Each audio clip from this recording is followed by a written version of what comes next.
नमस्ते विद्यार्थी मित्रों, आज आपने धोरण 12 विषय हिंदी तेमा पारा नंबर 121 पर वाच्य संबंधी अशुद्धिओं विषे अभ्यास करीशुं। वाक्य कर्ता प्रधान तथा कर्म प्रधान दो प्रकार के होते हैं। वाक्य याद रखो, वाक्य कर्ता प्रधान तथा कर्म प्रधान दो प्रकार के होते हैं। कर्ता प्रधान को कर्तवाच्य और कर्म प्रधान को कर्मवाच्य कहते हैं। कर्ता प्रधान को कर्तवाच्य और कर्म प्रधान को कर्मवाच्य कहते हैं। वाक्य को कर्तवाच्य से कर्मवाच्य से परिवर्तित करते समय क्रिया संबंधी अशुद्धियों हो जाती है। यथा पहलू अशुद्ध एमा पहले प्रस्तुत पद्यांश जयद्रथ वध कविता से लिया है। शुद्ध वाक्य आपणे जोईए तो प्रस्तुत पद्यांश जयद्रथ वध कविता से लिया गया है। बीजू वाक्य छे यह कार्य बच्चों से किया गया है। अशुद्ध वाक्य छे तेने आपणे शुद्ध वाक्य में फेरवीशुं। यह कार्य बच्चों द्वारा किया गया है।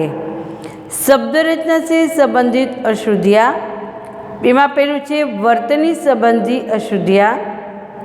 किसी शब्द में स्वर एवं व्यंजन वर्णों के शुद्ध क्रम को वर्तनी कहते हैं। जैसे नगर शब्द में न, ग तथा र वर्ण इसकी वर्तनी है। यदि इन वर्णों का इनके स्वर में परिवर्तन होता तो यह वर्तनी की अशुद्धि मानी जाएगी। नगर को नग्र लिखना वर्तनी की अशुद्धि है।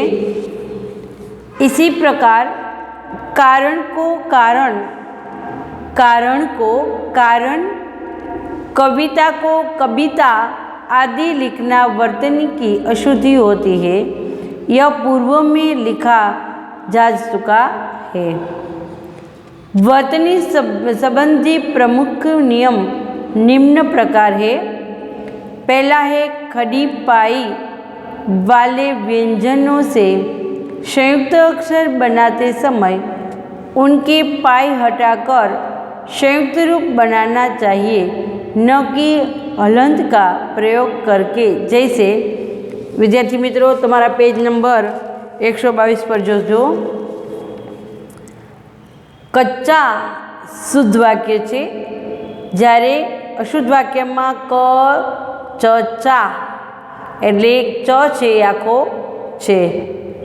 શુદ્ધ વાક્યમાં વિઘ્ન તો અશુદ્ધ વાક્ય છે વિઘ્ન।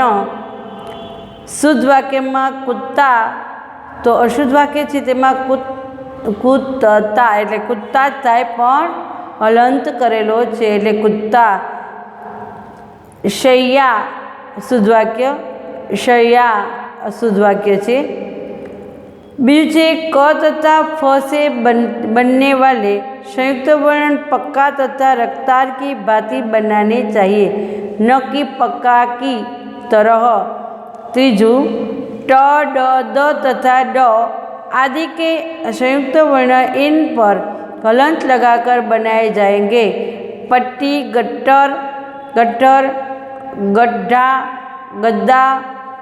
चौथू छे र से बनने वाले संयुक्त रूप 3 प्रकार से लिखे जाते हैं।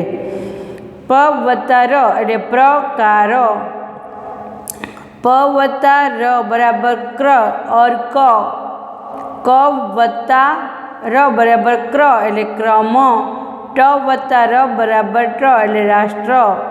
स्र को स लिखना अशुद्ध माना गया है, यथा श्रीमान शुद्ध है न कि सीमान। पांचमू छे रू से संयुक्ताक्षर बनाते समय रू को वर्ण के नीचे जोड़ना चाहिए, जैसे वृष्टि, सृष्टि, कृष्णा। शुद्ध वाक्य। अशुद्ध वाक्य छे वृष्टि, सृष्टि, कृष्ण। अशुद्ध वाक्य छे। छठू छे षटकोणी शरणाईनो षटकोणीओ अने ससगड़ीनो छे, ते प्रयोग में अशुद्धि जैसे शुद्ध अने अशुद्ध वाक्य बे छे। एमां शुद्ध वाक्य छे विशाल, अशुद्ध वाक्य छे विशाल। शुद्ध वाक्य छे विषम, ज्यारे अशुद्ध छे विषम या विराम। शुद्ध वाक्य छे प्रसाद, तो अशुद्ध वाक्य छे प्रसाद। सवर्ण के योग से बनने वाले शब्द हिंदी में बहुत थोड़े हैं, उनको याद रखा जा सकता है, यथा काषाय कृषक, विषम विष, कृषि कृष्ण, ऋषि आदि। सवर्ण से प्रारंभ होने वाले शब्द भी हिंदी में गिने चुने हैं, यथा षटकोण, षड्यंत्र आदि।